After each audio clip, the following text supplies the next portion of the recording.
Welcome to this explainer. Today we're diving into something truly incredible. We're unpacking the profound price of civilization and what it actually means to leave a legacy. We're going to do this by exploring a dark, emotional, and frankly epic storyboard that dissects one of the oldest narratives in human existence. We're looking at the Epic of Gilgamesh, but from a very specific, absolutely fascinating angle. So, let's take a cinematic journey right back to the very dawn of storytelling. Picture this. Before history was written and before the greatest walls of the earth were built, the gods didn't fear kings. They feared what kings could do. Imagine a world entirely covered in primal, untouched forests. In this era, King Gilgamesh of Uruk has become a tyrant. He's absolutely out of control. And to stop him, the gods don't send an army. Actually, scratch that. They decide to forge a weapon instead. A literal monster. A being meant to devour the greatest king on earth, but who ultimately gives him the greatest gift of all, his humanity. From the wild earth itself, Enkidu is born.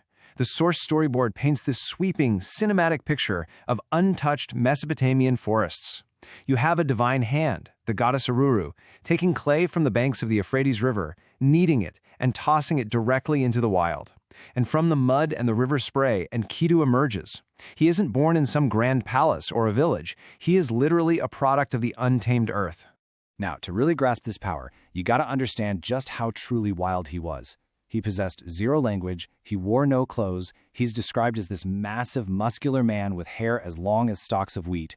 He runs with the wolves and drinks alongside the deer. The apex predators of the forest don't even fear him. They just accept him as one of their own. His heart beats to the absolute rhythm of the forest. He is so pure and connected to nature that he actually goes around dismantling hunters' traps just to protect his animal companions. He's the absolute embodiment of raw, unbridled nature. But the gods had a very specific fate in mind for him. They needed to weaponize him against Gilgamesh. But how do you control a force of pure nature? To tame this beast, they didn't send a sword. They sent something way more powerful. They sent human connection. And this brings us to a deeply melancholic shift in our story, the moment Enkidu starts paying the incredibly heavy price of consciousness and humanity. This whole transformation happens in three distinct phases. First up is the arrival of Shemhat, a priestess of the temple of Ishtar, who approaches him at a watering hole. Second is the introduction of culture itself. Over a period of time, she teaches him the language of the human body. She feeds him baked bread and gives him brewed beer. Basically, the fundamental building blocks of early civilization. And finally, the 6 days of awakening. Over these 6 days, the ultimate transformation occurs. His human consciousness completely awakens. But here's the thing. This awakening, it's a total tragedy. In his original state of pure nature, sure, he was wordless, but he was perfectly connected to the world around him. But upon his awakening, when he tries to return to his flock, the deer and the wolves literally flee from him in terror. He just looks at his own hands in shock.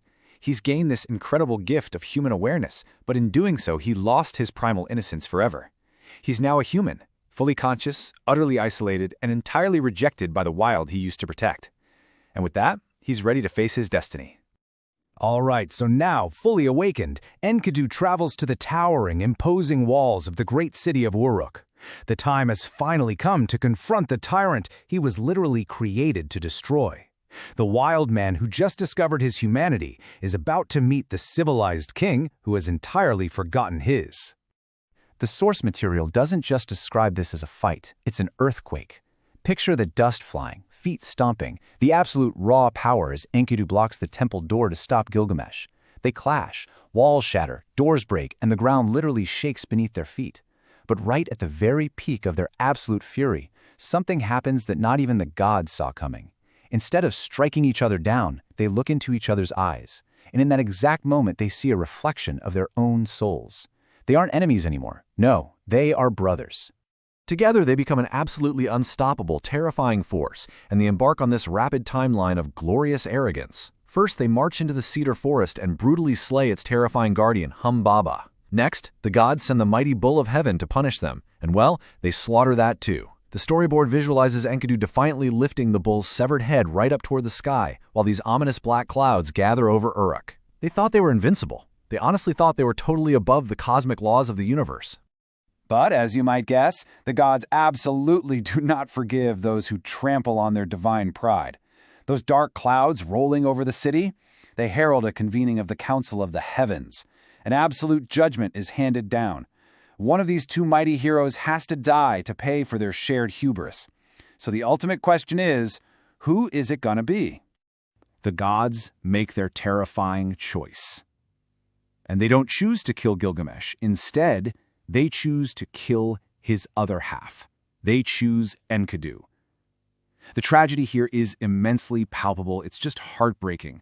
Let's look at exactly how this devastating death unfolds. 12. For 12 agonizing days, Enkidu lies there on his deathbed. He doesn't fall honorably in the heat of battle, which is, all a warrior could ever ask for. Instead, he gets struck down by this wretched divine illness.